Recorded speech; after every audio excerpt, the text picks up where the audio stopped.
Radi se o Naloreksu, znači koji može biti u obliku tablete koje se svakodnevno pije, ima dejstvo 24 sata, da li u vidu injekcije koje ima dejstvo mjesec dana ili implanti 3, 6 ili 12 mjeseci, znači sa produženim dejstvom. Kako izgleda taj? Jeste nam doneli da nam pokažete kako izgleda, ću prema opisati. Da. Ono što bi ja skrenuo pažnju, često se, ajmo kažemo, precenjuje značaj samog implanta, odnosno precenjuje značaj samog Naloreksa. Naloreks nije lek koji leči zavisnost. Naloreks jeste nešto što, ajmo kažemo, čuva pacijenta na neki način u određenom vremenskom periodu. Nešto što može da bude dodatan motivacioni impuls pacijentu, odnosno pacijentima koji su heroinski zavisnici, da istraju u apstinenciji. Ali u suštini, kažemo, niko se od samog Naloreksa nije izlečio.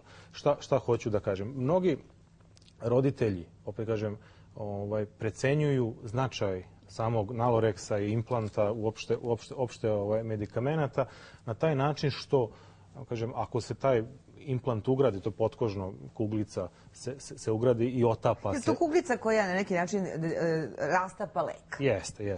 Otapa se lek kroz taj vremenski period. Na taj način misle da su, kažemo, blokirali dete u punom smislu te reči i da je to nešto što će, da kažem, rešiti problem. Pre svega, Naloreks lek blokira opijatne receptore. Heroin, metadon, trodoni. Ne blokira ostale psihoaktivne supstance. Znači, često se onda, a da to roditelji ni ne znaju, često se onda dešava zloupotreba, ne znam, marihuane, amfetamina, kokaina ili nekih drugih psihoaktivnih supstanci za vreme trajanja, alkohola, za vreme trajanja tog implanta ili pod terapijom Naloreksa.